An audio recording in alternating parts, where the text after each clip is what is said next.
자, 지금 미국의 핵 잠수함이 한국에 들어와 있고 북한에서도 핵을 가지고 또 얘기를 합니다. 핵무기 위협이다. 근데 지금 타이틀에 조선업의 핵이라는 표현이 등장했는데 자극적인 제목이긴 합니다만 내용이 사뭇 궁금하네요. 애널리스트랑 한번 이야기를 나눠보죠. 신영증권 리서치센터 조선운송 애널리스트 엄경아 연구원 나와 있습니다. 어서 오세요. 안녕하세요. 네. 자, 조선업계에 슈퍼사이클이 왔다.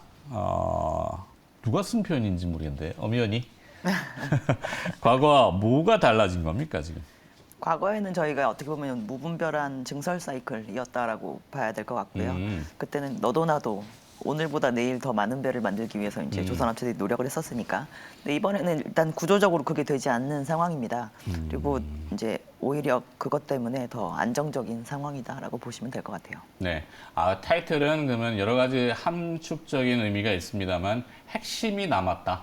이제는 뭐 알짜배기다 뭐 이런 뜻으로 해석하는 건가요? 원자 안에 핵이 있죠. 그래서 네. 그 코어만 남았다 이 뜻입니다. 코어만 네. 남았다. 우리가 생각하는 그 핵과는 조금 다르네요. 자, 한국 조선업계가 이 상당히 뭐랄까 아주 험난한 구조조정을 거쳤잖아요. 리포트에도 언급을 하셨던 것 같은데 이것이 의미하는 바는 뭔가요? 지금 한국에서 그 배를 만드는 행위를 하고 있는 사업장이 딱 10개 남아 있습니다. 그래서 전 세계적으로도 이렇게까지 많이 구조조정된 사례는 없고요. 저희가 일부 특수선을 만드는 HJ중공업이나 뭐 해상풍력 하부 구조물을 만드는 SK 오션플랜트를 제외하면 실질적으로 배는 8곳에서 만들고 있다라고 보시면 될 것 같은데요. 우리나라 말고 나머지 그 다른 나라들 같은 경우 1등부터 150등까지 저희가 만약에 순위를 매기면 그 안에 일본 같은 경우는 한 40개 정도의 사업장이 남아있는 상황이고 중국 같은 경우는 66곳이 남아있는 상황입니다. 그래서 우리나라가 오히려 수주장고는 더 많이 가지고 있는 상태이기 때문에 국내 업체들 같은 경우는 지금까지 사업장을 유지한 데들 같은 경우는 내년도, 내후년도 저희가 곳간이 워낙 넉넉하게 차 있는 상황인지라 네. 별로 걱정을 하지 않아도 되는 그런 상황이라고 보시면 될 것 같습니다. 그 시장용어로 이제 뗄거리라고 하는데 뗄거리가 많군요. 네. 어제 이제 뭐 조금 다른 얘기긴 합니다만 미국에서 대만의 파운드리 업체인 TSMC가 미국 애리조나주에 공장을 짓는데 네. 사람이 없어가지고 인력 부족으로 2024년도 가동이 2025년도로 수년한다고. 네. 조선업도 똑같지 않나요? 사람이 지금 일할 사람이 인력들이 그렇게 많지는 않은 것 같고 이게 코로나를 겪으면서 많은 그 풍속이 좀 변한 것 같긴 해요. 내가 열심히 일해서 미래지향적으로 이런 게 아니라 코로나로 언젠가 죽을 수도 있고 갑자기 몸도 아프고 이러니까 어려운 일들을 잘 안 하려고 하는 그런 경향이 조선업까지도 되는 것 같은데 맞나요? 저희가 올해 연초에 회사들과 인터뷰를 해볼 때나 아니면 이제 상반기 말미에 좀 인터뷰를 해볼 때 톤이 어느 정도 좀 바뀐 상황이고요. 네. 지금 업계 추산 기준으로 필요로 하는 인력을 한 14,000명 정도 필요하다고 저희가 보통 이야기를 하고 있습니다. 정부 네. 추산. 근데 한 5,500명 정도까지는 이미 채웠다라고 얘기를 하고 있는데 개별 기업들 기준으로도 1년에 매년 이렇게 양성해낼 수 있는 신규 인력도 있는 상태이고 뭐 작년부터 많이 얘기가 나온 상황이지만 저희가 이제 외국인들을 많이 들여오는 데 있어서 조금 편의를 제공하겠다라고 하는 게 이제 정부의 입장이었었는데요. 네. 지금까지 좀 갖추어진 인력은 이런 외국인이 넘어오는 것보다는 다른 업종에서 조금 이렇게 이전되어서 오는 인력들이 좀 있는 것으로 생각을 하고 있고요. 오히려 상반기 말미쯤 됐을 때는 인력에 대한 부분을 채용하는 것이 그래도 예상했던 것보다는 조금 수월하게 되고 있다라는 표현을 좀 쓰고 있는 상황이고 궁극적으로 이게 해결이 되려면 저희가 보상이 있어야지 당연히 그렇죠. 이쪽으로 많이 넘어오게 되겠죠. 근데 이제 뭐 인건비를 조금 올린다거나 뭐 이런 이제 어느 정도 목표를 달성했을 때 보상금을 좀 지원을 하겠다라는 그런 표현들을 회사들이 쓰고 있는 상황이기 때문에 내년까지 길게 계속 인력 부족에 대한 이야기는 나오겠지만 저희는 해결이 좀 가능하지 않을까라고 생각을 하고 있습니다. 네. 그렇군요. 자, 핵만 남은 한국의 조선업계. 근데 작업량은 더 늘어났다? 네네. 얼마나 늘어났길래? 이게 그냥, 노동자들의 그 네. 노동 강도가 더 세진 거 아닌가요? 단순 톤수 기준으로 하면은 작년 대비 올해는 한 26% 정도 건조량이 늘어날 예정이고요. 내년도 한 16% 정도 한국은 늘어날 예정입니다. 기존의 사업장 자체의 가동률이 대단히 많이 떨어졌다가 그 인력과 사업장의 가동률이 이제 올라가는 추세이기 때문에 증설 이슈는 아니라고 보셔야 되지만 어쨌든 저희가 수주를 받아서 이제 그만큼 더 이제 소비자들이 요구를 하는 양이 늘고 있다라고 보시면 될 것 같고요. 그래서 이게 저희가 선가도 오르면서 받은 물량이기 때문에 단순히 양적으로 이렇게 두 자릿수의 증가세를 기록을 할 예정인지라 아마 매출액 같은 경우는 25년까지 순탄하게 두 자릿수의 그 높은 두 자릿수의 그 증가율을 기록하지 않을까라고 보고 있습니다. 네. 요즘 그러면은 뭐 실적 여쭤봐야 되는 실적으로 하죠. 노멀하게. 그러니까 제가 궁금한 거는 상선 쪽인지 뭐 네. 배도 종류가 많잖아요. 네. 근데 이제 앞서 모두에도 부산에 지금 핵 잠수함이 들어와 있죠. 오하이오급이고. 근데 이게 뭐 군수적인 방산의 어떤 그런 이슈가 조선업에도 좀 있는지 상선인지 아니면 뭐 어떤 벌크선인지 종류가 요즘 뭐 수주 잔고는 어느 쪽이 조금 많은지 당연히 잔고 자체는 저희가 일반적인 상선이 많은 상황인데요. 요즘 주가 움직임에 있어서는 방위산업이 많은 영향을 주고 있는 것으로 저희도 파악을 하고 있습니다. 과거에는 저희가 특수선을 만드는 업체의 주가가 차별화가 잘 안 됐었거든요. 네. 근데 지금 상장사들 중에서 보면 HD 현대중공업과 하나오션 이 두 군데가 저희가 대형 방산을 하고 있는 업체라고 생각을 하시면 될 것 같은데 네. 지금 밸류에이션이 이 두 개 업체가 1, 2등을 다투고 있는 상황입니다.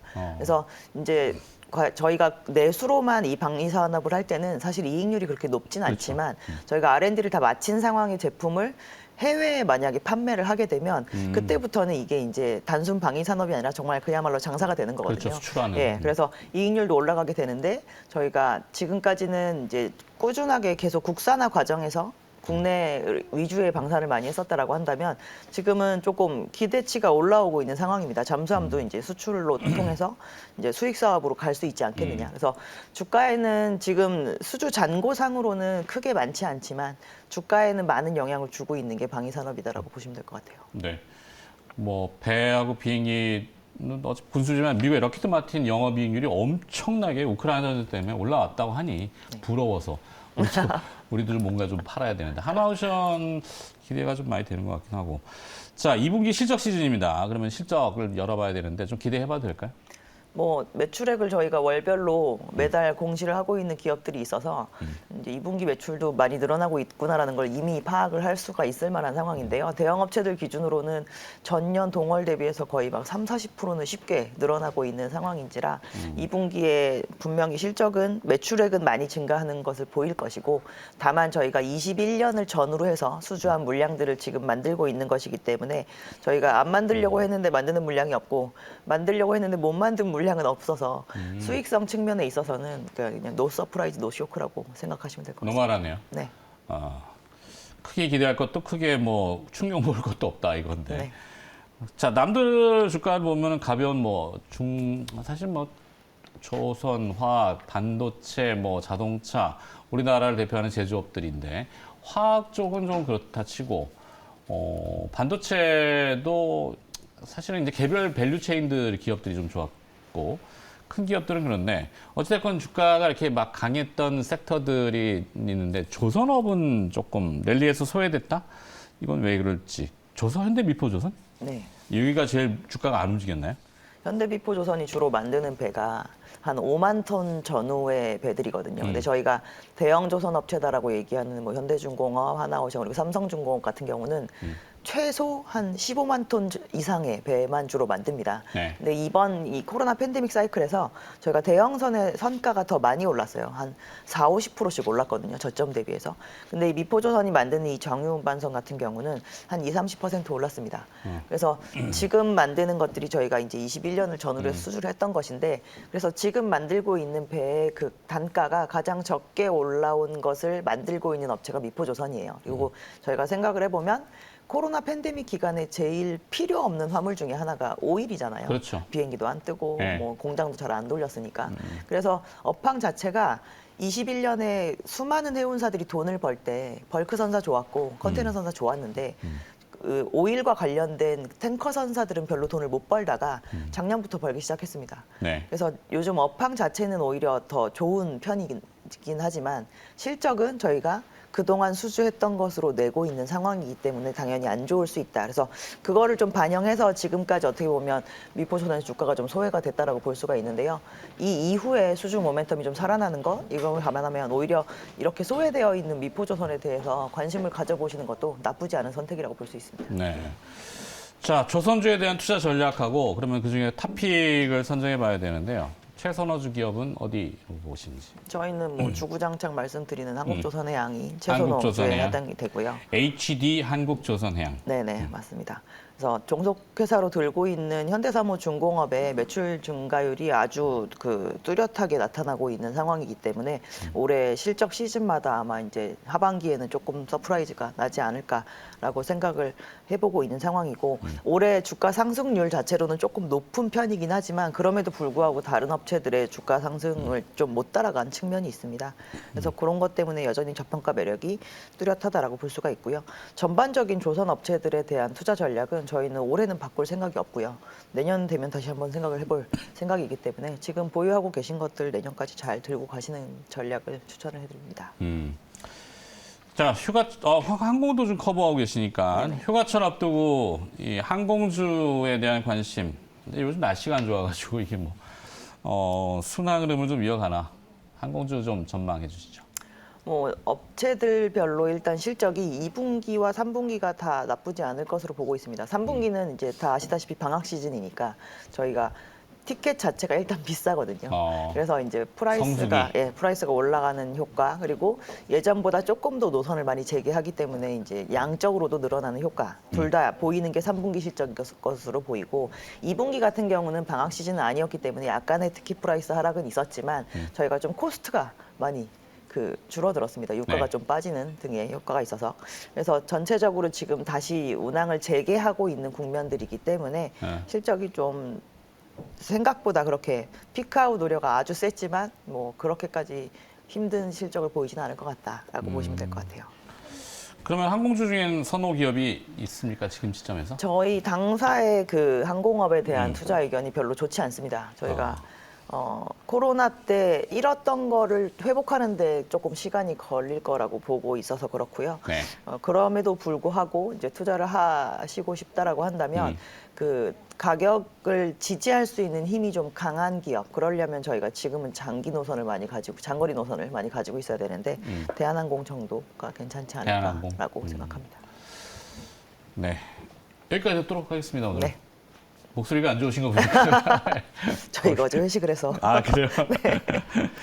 자, 하여튼 어려운 시장이지만 또 잘 또 뭔가 포착되면 바로 좀 알려주시기 바라겠고요. 신영증권 리서치 센터 조선운송 커버하고 있는 엄경아 애널리스트였습니다. 오늘 고맙습니다. 감사합니다.